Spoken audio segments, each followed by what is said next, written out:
Bem, gente, olá, estamos aqui para mais um podcast. Meu nome é João Carvalho, em nome da comissão organizadora do terceiro Uronco-Rio, queria agradecer o aceite do convite, Dr. Gabriel Campos, Dr. Alexander Dias, Dr. Francis Campos, que estão aqui conosco, para a gente discutir sobre o diagnóstico do câncer de próstata, a biópsia transretal e a biópsia transperineal. Eu serei o entrevistador junto com o Dr. Gabriel Campos, que por favor faz uma breve apresentação, a seguir Dr. Alexander Dias e Dr. Francis Campos. Bom, boa tarde a todos. Meu nome é Gabriel Campos, sou urologista do Hospital Federal Cardoso Fontes, sou membro do Departamento de Uro-Oncologia da SBU Rio de Janeiro 2024-2025. Certo, meu nome é Alexander Dias, sou urologista do Instituto Nacional do Câncer e também trabalho muito focado em diagnóstico num serviço aqui do Rio chamado UroTarget. Meu nome é Francis Campos, sou chefe de serviço do Instituto Nacional do Câncer na área de urologia e coordenador do sistema robótico do INCA. Bem, eu vou deixar a coisa acontecer em família. O Dr. Gabriel pergunta primeiro para o Dr. Francis Campos, depois eu faço pergunta ao Alexander. Bom, a gente tinha algumas perguntas aí já meio pré-definidas, posso dar sequência, né? A gente tem hoje, o guideline europeu, ele coloca como uma primeira opção a biópsia transperineal. A gente sabe que hoje lá no INCA tem o Centro Diagnóstico de Câncer de Próstata, vocês estão fazendo aí mais de 3.000 biópsias por ano. A nossa pergunta é se você acha que a biópsia transperineal teria espaço no sistema público. Uma boa discussão. Esse projeto de biópsia de próstata foi implantado pelo Serviço de Urologia e hoje completa 7 anos. Em termos práticos, o que nós temos visto, né? Pelo volume de biópsia e pela facilidade da via transretal, e principalmente pelo baixíssimo índice de complicação que nós temos apresentado, nós não vimos mudança significativa para transperineal. A gente já sabe que hoje alguns guidelines já informam a necessidade de migrar para transperineal, mas se você trabalhar em serviço público, um volume grande de procedimentos e principalmente pelo nível de complicação que nós atingimos, você veja bem, nós estamos atingindo 12.000 biópsias esse ano, e com um número praticamente anedótico de complicações mais graves. Temos um critério muito específico de como tratar isso antes. Nós fazemos a biópsia com esse paciente indicado diretamente pelo sistema público de saúde, chegando no INCA, fazendo uma medicação antibiótica, a gente faz cobertura antibiótica, nós fazemos um dia de cipro, pré-biópsia, e 3 dias depois, são um total de 8 comprimidos, e que nós temos visto. Quando nós começamos a fazer essa biópsia, a gente se preocupava das complicações pelo alto volume, tanto que o nosso ambiente é um ambiente hospitalar, embora seja um atendimento ambulatorial, ambiente hospitalar.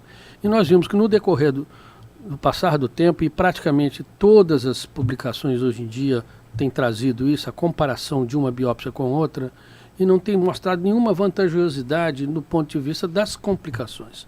Talvez no diagnóstico, o Alex vai falar um pouquinho mais sobre isso, né? Você na próstata, aqui em alguns tumores, principalmente na área de transição, você pode ter uma maior acurácia. Mas tratando-se de serviço público, nós não vimos nenhuma vantagem ainda de uma migração de um tipo de técnica para outra. Então, Alex, justamente a gente seguindo esse papo. Recomendação europeia, a UroTarget e a biópsia transretal, a gente já está aí há talvez 8 anos, 10 anos também? 5 anos. Então, a gente tem a biópsia transperineal. Onde você encontra o nicho para a biópsia transperineal, falando serviço público, serviço privado? E por que a biópsia transperineal ainda está iniciando? A gente não conseguiu aquela disseminação para vários serviços fazendo biópsia transperineal. O que você acha que pode melhorar? Ou o que você acha que pode mudar para isso? Então, primeiro só contextualizar aqui em relação ao porquê, né, de focar nisso, por que trazer a biópsia transperineal como alternativa.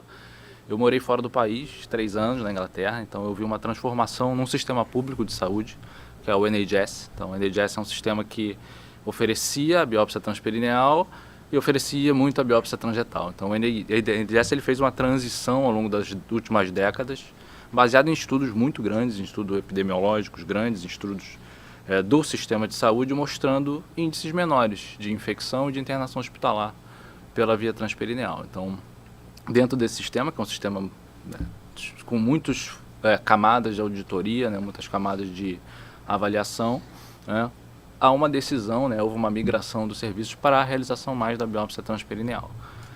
Então, quando eu voltei, né, não havia uma opção, basicamente, para fazer a via transperineal aqui no Rio. Então, eu acho que a gente tem que olhar para tudo como um contexto, né? Então, a gente, não, é errado dizer que os pacientes têm que fazer biópsia transretal e o certo somente é fazer biópsia transperineal. Não, isso é uma coisa, isso seria uma colocação totalmente mercadológica, né? Então, acho que não. Então, a biópsia transretal ela tem o seu espaço, terá o seu espaço. Como o Franz falou, tomando os cuidados adequados, você consegue reduzir esses índices de complicação, mas do ponto de vista de opção do procedimento, então, nós julgamos que ali seria uma coisa importante ter na nossa prática. Então, passamos a fazer a biópsia transperineal, como hoje é a nossa primeira opção. Nós fazemos hoje basicamente 100% das biópsias pela via perineal. Passamos de mais ou menos 50-50, quando a gente começou há 5 anos atrás. Hoje em dia, na Urotarget, é 100% das biópsias transperineais. Então, houve uma conscientização entre os urologistas, os pacientes, discutir as opções e temos feito muito dessa forma. Então, acho que o nosso grande gargalo é simplesmente a disponibilidade do método, do aparelho e do treinamento dos profissionais. Então, eu acredito que uma mudança de paradigma total da biópsia transretal para transperineal é muito difícil no futuro próximo, mas acho que ao longo das 10, 15, 20 anos talvez seja o caminho, talvez seja uma mudança. Mas então, justamente, seria a biópsia transperineal para todo mundo? Ou, por exemplo, a gente depende do volume tumoral? Porque o paciente que a gente faz a biópsia transretal no sistema público de saúde, no Franz, como a gente também faz no Cardoso Fontes, às vezes a gente precisa só da documentação histológica. Às vezes um paciente com PSA de 50, 80, a gente vai imaginar que esse PSA vai ter tumor na próstata inteira, então a técnica não precisa ser uma técnica tão elaborada. Ao passo que uma técnica que, como a gente vê o valor preditivo positivo muito aumentado, você faz uma biópsia transperineal com técnica de fusão por ressonância, chega a 97%, 98%. Porém, você acha que você encontra um nicho para esse paciente ou a experiência do NHS? Mesmo transperineal por técnica de fusão, o template, o paciente é acedado, o que você acha assim? Da sua técnica, a diferença para você poder fazer? Oferecer para o sistema público de saúde um paciente para fazer uma biópsia, ou você oferecer para o paciente da clínica privada esse tipo de biópsia? Como que você acha a diferença da aplicabilidade de cada um deles? Eu acho que a gente tem duas vertentes que são diferentes, né? Uma questão é a questão da probabilidade do diagnóstico, né? E a outra questão é essa preocupação, né, com o antibiótico, com a profilaxia, com tudo. Então, acho que como um sistema, se você tem um método que é igual, digamos, transretal, transperineal seriam iguais para diagnóstico, né, partindo desse princípio. Em um, a gente precisa ter profilaxia com antibiótico, que é a biópsia transretal. Precisa fazer, às vezes tem que fazer, mas na transperineal a gente não precisa, já temos evidência nível 1 que a gente pode fazer sem antibiótico. Então, aí a gente vive num mundo onde existe o problema do fenômeno da resistência antimicrobiana, que não vai embora, não vai sumir, pelo contrário, só vai piorar. Então, se a gente conseguisse construir a estrutura para fazer a biópsia perineal, para oferecê-la, mesmo pensando no sistema público, talvez fosse o melhor, porque a gente conseguiria reduzir a exposição da população ao antibiótico. Agora, em diagnóstico, o paciente que tem uma lesão PSA de 50, uma lesão grande na ressonância, ele precisa fazer uma biópsia por fusão de imagem, usando software, por exemplo? Aí não, né? Uma biópsia sistemática pela via retal ou pela via perineal, acho que atenderia de uma forma satisfatória. Até uma fusão cognitiva, né? A gente consegue a cognitiva, né? A fusão cognitiva na mão de um examinador experiente, os estudos mostram que é muito semelhante à fusão por software. Mas aí o examinador ele tem que ter o viés da experiência grande. Né? Então, mas o que muda para o seu paciente, Franz, os dois trabalham juntos, o que muda para o paciente, o outpatient, da técnica, por exemplo, um ultrassom transretal, que você pode fazer uma biópsia, 5, 6 biópsias no dia, para o paciente com a técnica transperineal, que teoricamente tem que fazer com sedação, correto? Essa logística e aplicabilidade, como é que vocês encontram isso, essa diferença? Franz, o seu ponto, e Alexandre, o seu contraponto. A biópsia que a gente faz no INCA hoje não serve só apenas para aquelas próstatas com PSA muito alto. Não. Nós temos um ponto de corte. Tem como colocar um slide só para a gente ilustrar isso, por favor? Nós temos um ponto de corte que é assim que funciona o nosso centro de diagnóstico no INCA. Tá? E esses dados têm sido muito importantes para a gente poder sistematizar uma biópsia. Não é só a questão do local e se é da técnica. Né? Esse paciente vem do Sistema Único de Saúde, seja ele municipal ou estadual. Nós utilizamos um ponto de corte, que é o PSA, acima de 4. Essa primeira visita dele encontra-se um uro-oncologista, isso é fundamental para reafirmar a indicação através de exame de toque retal, de checklist de história familiar. A partir daí ele indica a biópsia. Essa indicação da biópsia é feita por radiologistas intervencionistas treinados para isso, tá? Com sedação anestesiológica. Esse dado é muito importante. Sempre se falou que a biópsia não precisa de anestesia. É um desconforto muito grande, seja via retal, seja via transperineal. O paciente já está tenso, porque vê a possibilidade de um câncer. Quer dizer, se a sedação que nós fazemos lá é a sedação com propofol, a gente utiliza 1 miligrama por quilo de peso, é um paciente com rápida recuperação. Esse paciente, quando acaba a biópsia, ele recebe um lanche, que normalmente vem do interior, ou mesmo da cidade. E esse dado também é muito importante.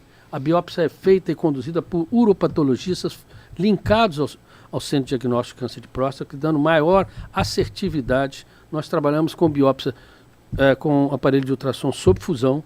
Não são todos os doentes que têm ressonância. Aqueles que têm ressonância facilitam no diagnóstico e o paciente retorna. Todo esse trajeto aqui tem que ser feito numa data que é mais importante, que é em 45 dias. Ele retorna por uro-oncologista, que fala sobre o diagnóstico, discute o diagnóstico e encaminha novamente para o sistema público, já assim, chancelado pelo diagnóstico via patologia do INCA. Facilidade disso aqui. Nós estamos fazendo uma média de 250 biópsias por mês. Quer dizer, esse volume, se a gente sabe que a transretal, a transperineal, é uma biópsia com mais demorada, uma biópsia que a aplicabilidade dela no sistema público fica um pouco dificultada, né? Nós trabalhamos com um volume muito grande. E os critérios de complicação, todos os papers que tem hoje publicados, mostram muita similaridade uma coisa de outra. Então, a tendência de migrar isso para uma biópsia perineal, evitando a infecção, nós podemos afirmar que esse ano nós não tivemos, até agora, nenhuma internação por prostatite por infecção. O que pode acontecer é sangramento. O ano passado foram 6 casos. Se a gente coloca num evento de 3.000 biópsias, quer dizer, o índice é muito pequeno. A mudança de método, o Alex trabalha conosco, trabalha lá no INCA também, tá certo? A mudança de método é oferecer mais um método de diagnóstico e não uma coisa sobrepor a outra, pelo menos no que nós estamos colocando hoje. Em termos de serviço público, eu acho muito pouco provável que a gente consiga migrar em tão pouco tempo. Nós precisamos chegar na frente do diagnóstico, chegar com o maior número possível de oferta de diagnóstico. O INCA hoje praticamente domina e faz 80% das biópsias da rede pública. E isso tem mudado muito o perfil do paciente no câncer de próstata. É fundamental isso. São 2 técnicas que podem ser optativas, tá? Mas hoje, na utilização prática, na coordenação de um serviço no sistema público, a gente oferece condições de conforto para o paciente. E a via transretal é uma via, sobejamente, todo mundo conhece, com muito mais facilidade de aprendizado do que a própria via perineal. Descobertas de outras patologias na zona de transição, que eu acho que seria a indicação mais precisa para a biópsia transperineal, a transretal também muitas vezes consegue isso aí. E essas doenças de baixo volume, de baixa representatividade, normalmente no INCA já são encaminhadas para segurança de vigilância ativa, que é um outro tipo de acompanhamento de pacientes. O que o Alex acha sobre isso? Assim, eu concordo com praticamente tudo que o Franz falou. Talvez não concorde que o nosso nível de evidência é baixo para a infecção ser reduzida com a via transperineal. Acho que a gente tem estudos epidemiológicos grandes, temos estudos caso controle grandes e temos algumas evidências de nível 1 também. Pelo menos um grande estudo multi-institucional mostrando que há superioridade da via transperineal sem antibiótico nenhum para a via transretal. Então, quando a gente para pensar assim, em relação aos estudos, só de você começar o estudo, você já começa a ver que é diferente. Porque na medicina, acho que foi uma das primeiras vezes em que a gente vê estudos que são randomizados em que os grupos são diferentes, né? Todos os estudos que compraram as duas práticas, eles dão suave retal e antibiótico expandido para o doente da via transretal e não dão nenhum antibiótico para o doente da via transperineal. E aí você compara os dois para o desfecho de infecção. Né? Na sua opinião, então, por você definição, compara o transretal, não deveria ter antibiótico? Não, porque talvez isso fosse antiético, porque a gente já sabe que existe mais infecção. Mas então a gente parte de um princípio para fazer o estudo de que um procedimento tem menos contaminação do que o outro. Mas você comentou no início da nossa conversa sobre a mudança do NIHS. Isso. Qual o volume de biópsia que eles fazem lá e por que eles Não, fizeram essa mudança? Esse grande estudo foi um estudo com 500 mil pacientes, né, 10 anos de biópsia no NIHS, que mostrou um índice de internação hospitalar maior no grupo de pacientes que fizeram a biópsia transretal. E aí, por conta disso e por conta da facilidade, né, tem essa questão logística, né, biópsia transperineal, o que ela significava? Anestesia geral, centro cirúrgico, grid, uma coisa que era inviável para um sistema público. Isso foi mudando. Hoje, como a gente faz na Eurotarget, né, e como é feito no Brasil, é um anestesista com sedação, e independente se é retal ou perineal, concordo com o Franz. O probe é um desconforto muito grande. Você só conseguir botar o probe transretal para o paciente é muito, muito ruim. Né? Então, tanto a transperineal quanto a transretal, eu acho que não são procedimentos que são factíveis da gente fazer em larga escala somente com anestesia local. Tá? Então, a gente tem essa limitação. Agora, o tempo efetivo de você fazendo o procedimento, depois que há o treinamento, realmente eu acho que no final das contas não tem tanta diferença em relação a tempo. O treinamento, sim, é mais difícil. Aprender a fazer a biópsia transperineal. Então você tem que ter um centro formador, tem que ter alguém com experiência e faça. Para um serviço que já está fazendo 3.000 biópsias por ano, que é fora de série, né, o que você montou lá realmente não tem paralelo, né? Você mudou a história do câncer de próstata aí no Rio de Janeiro. Pacientes que não conseguiam fazer biópsia hoje conseguem, né? Então, talvez, acredito que não seja factível que você faça uma mudança total. Agora, um passo para pelo menos a gente conseguir expandir a biópsia perineal, a gente já deu, né? O INCA, não sei se vocês sabem, é o primeiro serviço no Brasil a dispor de tecnologia para fazer biópsia transperineal com fusão de imagem. Mas aí Público, né? Primeiro serviço público no Mas Brasil. aí o paciente que entra nesse critério seria aquele que já fez uma biópsia prévia transretal negativa, ou ele é um paciente com um tumor, uma nodulação em face anterior da próstata, em ápice? Como é que vocês conseguem escolher esse paciente que vai para transretal? Ao INCA, não, acho que a gente foi montada a estrutura, né? O Franz conseguiu viabilizar o aparelho. Agora, como é que está a seleção dos pacientes, eu realmente não sei te dizer. Acho que ele conseguiria. Nós começamos agora, porque tem toda uma linha de ensino de aprendizado para a biópsia transperineal. É claro que a gente, quando começa a formar esses profissionais, eles vão avançar com muita rapidez. São justamente aqueles pacientes que estão em controle, tá certo? E que sobem o PSA, que tem doença de baixo volume, tá certo? Que provavelmente pode ter passado desapercebido, aí a perineal entra como um fator aditivo no diagnóstico. Né? Hoje nós temos 370 pacientes em vigilância ativa. Vocês vão fazer a transperineal para o que está ter surveillance? Sim. Esse é o nosso foco hoje. Quando a gente adquire esse aparelho de fusão, né? Nós estamos com o aparelho de fusão hoje, temos uma sala especial para a biópsia transperineal, uma sala especial para isso. O Alex vai nos ajudar muito nessa formação, já está em projeto de formação para treinar profissionais para isso. Não é qualquer um que pode mexer com biópsia transperineal. Então, esses pacientes de vigilância ativa, que hoje começam a sair desse projeto, subir o PSA, piora na qualidade de imagem, esses doentes devem ir para a transperineal, que é o nosso projeto de hoje. Quer dizer, é um aditivo para nós. Não dá para colocar todo mundo. O volume nosso não justifica, tá certo? As complicações hoje não têm justificado, mas a gente sabe que a perineal, quando bem conduzida também, captura determinados tumores, provavelmente na transperineal, na transretal, porque a transretal hoje continua sendo feita da mesma forma do que antes. Em volume, você trabalha com biópsia incestante, nós tiramos 12 fragmentos. né? Vamos passar um pouco mais agora no próximo projeto, que é a discussão de genética somática. Nós vamos passar para 18 fragmentos, porque um dos fragmentos vão especificamente para o NGS, para fazer o exoma e transcriptoma desse paciente para estudo genético do câncer de próstata. São 1.000 pacientes que nós estamos selecionando. E aqueles casos de vigilância ativa, que é um compromisso do INCA também, isso tudo registrado em CEP, tá?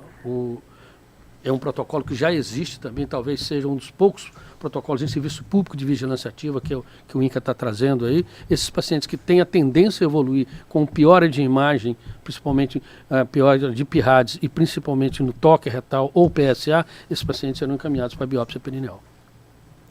Vou voltar na questão dos trabalhos comparativos, vou perguntar para o Alex.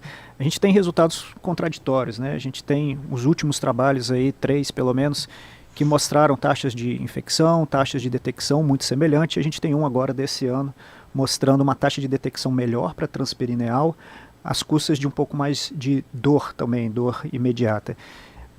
Como que você interpreta esses resultados? Existe alguma diferença na metodologia desses trabalhos que você acha que possa ter aí algum viés? Como que você interpreta essas controvérsias? Eu acho assim que em relação a trabalhos, né? Então, 4 trabalhos randomizaram, né? Biópsia transretal e transperineal. Então, você tem 2 cenários, né? Um cenário que é o cenário dos estudos que focaram em infecção e o outro cenário que são os estudos que focaram em diagnóstico, né? Então, em relação à infecção, você tem o PREVENT e o PROBE. São 2 trials. O PROBE foi um estudo negativo, né? Um estudo americano, de centro único, Albany Medical Center. Então, essa é a principal crítica, é um centro único. E a segunda crítica foi que eles usaram a definição de infecção, que eles chamam de um composite endpoint. O paciente ligou e falou, estou me sentindo mal, estou achando que eu estou... entrava como infecção. Então você não tinha um critério objetivo de infecção. E aí 3% de infecção com biópsia transperineal, 3% com biópsia transretal. Então você não acha na literatura 3% de infecção com biópsia transperineal em outros estudos. Então isso chamou a atenção. O outro estudo, que foi o PREVENT, estudo randomizado, nível 1 de evidência, também olhando a infecção. Esse é um estudo do Weill Cornell College, Memorial, John Hopkins, Ann Arbor, instituições de ponta no mundo. O N é adequado, um número maior de pacientes. E esse estudo mostrou 1,4% de infecção na biópsia transretal com esquema expandido, né, SWAB, antibiótico expandido, antibiótico venoso, versus 0% com a biópsia transperineal. Então hoje, eu diria que essa é a principal evidência em relação ao menor nível de infecção com a biópsia transperineal. Em relação a diagnóstico, né, você teve esse ano, né, um grande estudo multicêntrico também publicado, foi publicado no Lancet, tá, que mostrou um ganho de diagnóstico, em torno de 6 a 7% de diagnóstico maior com a biópsia pela via transperineal. Então, teve um outro estudo anterior a esse, publicado no European, que foi negativo, mas era um estudo que estava buscando não superioridade, na verdade. Então ele não atingia um endpoint e ele tinha um N de 240 pacientes, se não me engano. Esse estudo recente foi publicado no Lancet, tinha um N de 1.168 pacientes. Então era um estudo que tinha o poder adequado para responder a pergunta, né? Essa é a grande questão. A medicina a gente se baseia em estudos, mas vamos olhar em detalhe o que é o estudo, né? Como é a metodologia. Então acho que a gente tem... Você tem tido, Alex, fazer um comentário aqui. As complicações da biópsia transperineal sobre retenção urinária, você tem tido esses casos? Muito como é que é isso? A biópsia muito transretal, muito. Baixo. Eu acho que fica muito importante aqui, esse slide aí coloca um pouco de o que é a mudança de paradigma, principalmente quando você avança na biópsia. Né? A biópsia, seja ela transretal ou transperineal, eu acho que é o fator decisivo que vai mudar o comportamento no tratamento de saúde do câncer de próstata no Brasil. Essa carência de biópsia que a gente apresentava no sistema público levou a essa situação no INCA, por exemplo.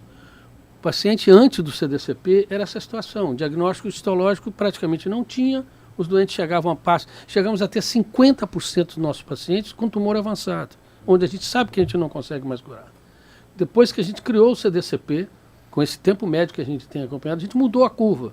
Hoje nós temos pacientes muito mais capacitados para serem tratados, isso incentivou a cirurgia robótica na instituição, tá certo? E hoje a gente consegue dar melhor prognóstico para o paciente, melhor qualidade de vida desse doente, tá certo? Seja isso transperineal.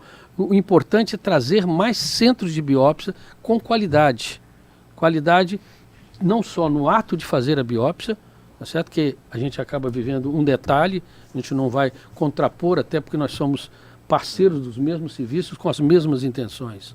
Tá? Mas principalmente trazer esse doente curável. Quanto mais a gente puder incentivar e colocar isso, a gente tem tido uma batalha muito grande dentro do Ministério da Saúde, e o INCA está capitaneando isso aí, de criar centros regionais no país de biópsia de próstata, com infraestrutura, seja ela qual forma for, entendendo? Para que o doente não seja biopsiado, porque o viés de resultados errados, biópsias mal feitas, biópsias não sequenciais, isso impacta.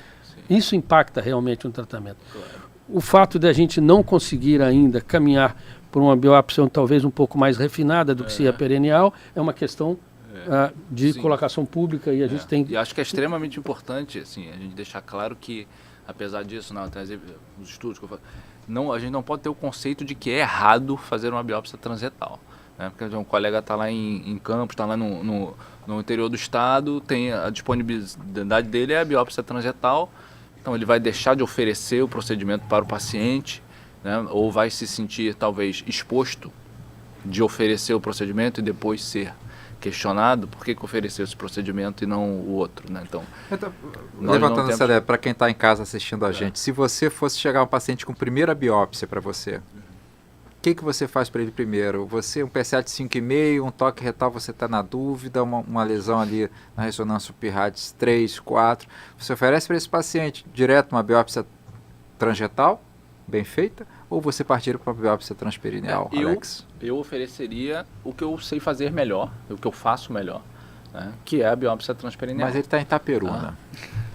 Aí eu não tenho a disponibilidade da biópsia transperineal. E o doente tem uma indicação clínica de fazer uma biópsia, obviamente eu ofereceria para ele uma biópsia transretal. E se esse paciente está no seu centro regional, Francis? Pode ser no centro regional, como pode ser no Rio de Janeiro também. Os centros de biópsias transretais feitos no Rio de Janeiro são vários, são inúmeros, com excelentes resultados também.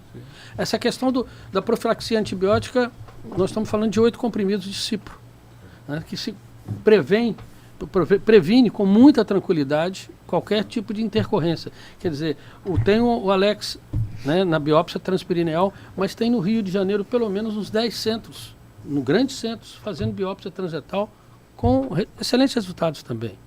Quer dizer, seja Itaperuna, seja no Rio, seja em São Paulo. Nada contra Itaperuna, tá, gente? Muito pelo contrário, gosto muito de lá, perto da minha terra.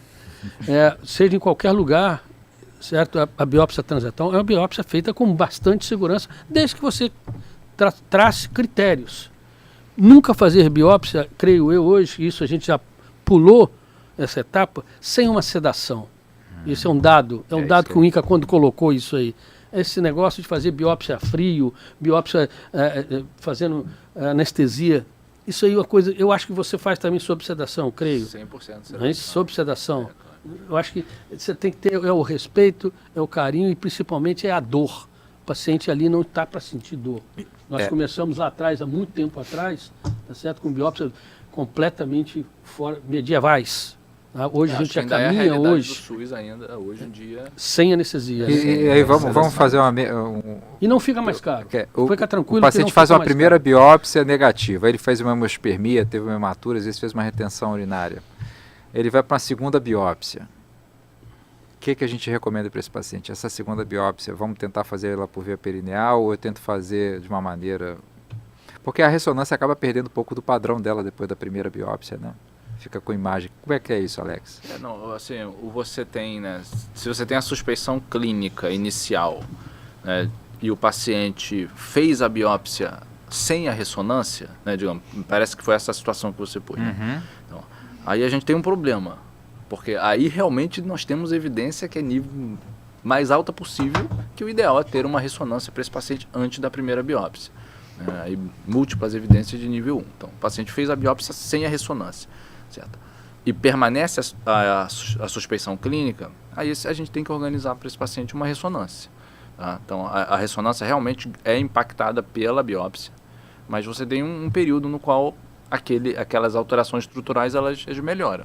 Tá? Então, na maioria das vezes, você tem esse tempo. E né? quanto tempo? Em torno aí de pelo menos 4 meses. Tá? Uhum. Para que você tenha um aspecto estrutural ali que permita que você faça uma imagem de qualidade. Eu tenho uma pergunta. E aí aí a transretal ou transperineal seria uma decisão mais de acordo com o que a gente tem conversado aqui com a disponibilidade e expertise. Né? Vocês têm visto alguma repercussão no intraoperatório, alguma diferença do paciente que fez a biópsia transperineal, o paciente que fez a biópsia transretal? Pergunto isso talvez no tempo ali de descolar a próstata do reto. Sim. O paciente que fez transperineal talvez tenha uma facilidade maior na cirurgia. Como é que vocês encontram alguma diferença no intraoperatório entre esses pacientes? Mais adesão no ápice na hora de soltar. Nós temos como rotina, praticamente, toda vez que você faz uma biópsia, seja ela perineal ou transretal, você está dando pelo menos 12 a 18 furos nessa próstata. Você está criando um processo inflamatório.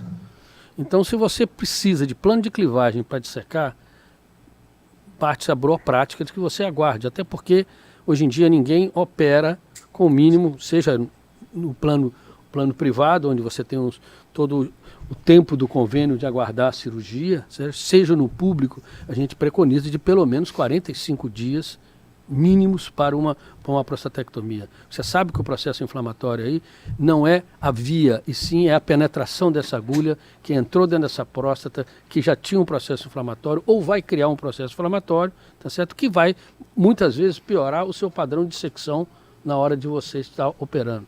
Principalmente que cada vez mais a gente tenta preservar a inervação e preservar a continência urinária. Então, não tem por que ter... O câncer de próstata não tem essa agressividade, qualquer que o seja, e mesmo que seja agressivo, que você não possa guardar um tempo de resfriar esse processo inflamatório durante o ato cirúrgico, que facilita muito a vida do cirurgião. Então, é um bom conceito você dar um tempo para que a gente coloca como prévia de 45 dias, qualquer que seja a via para poder operar. Eu não sei se a opinião do Alex é a Sim, mesma. a gente acha que esse tempo é importante, né? Mas acho que a sua pergunta é muito importante também. Eu pensei muito sobre isso no início, quando a gente começou a fazer a biópsia perineal, será que teria algum impacto nessa dissecção posterior, né? E aí tive a chance de ter essa conversa com alguns colegas e existe um estudo em andamento. Aqui não vou entrar em muitos detalhes, porque não sou eu o investigador principal, né? Eu tive a ideia, discutimos do questionamento, que também é um questionamento conjunto, e isso foi à frente, tem um colega investigando isso, para ver se realmente facilita a dissecção posterior ou se de alguma forma dificulta a dissecção apical, né? Porque uma vez você muda o acesso de entrada, então talvez realmente gere uma facilidade de um lado, uma dificuldade de outro. Será que isso terá algum impacto ou não? Tem um colega estudando isso, será o objeto do doutorado dele em breve, e ajudaremos no possível. Bom, mais perguntas? Estamos no tempo? Bem, em nome da comissão, queria agradecer o aceite de vocês por estar aqui presente. E esse bate-papo foi muito produtivo. Mais uma vez, doutor Franz, obrigado por ter vindo. Alex, obrigado pela troca de ideias. Doutor Gabriel, agradeço a sua presença. Obrigado a todos. Sem embates, maiores embates, acabou todo mundo sobrevivendo. Um spray de pimenta ficou no bolso. Maravilha.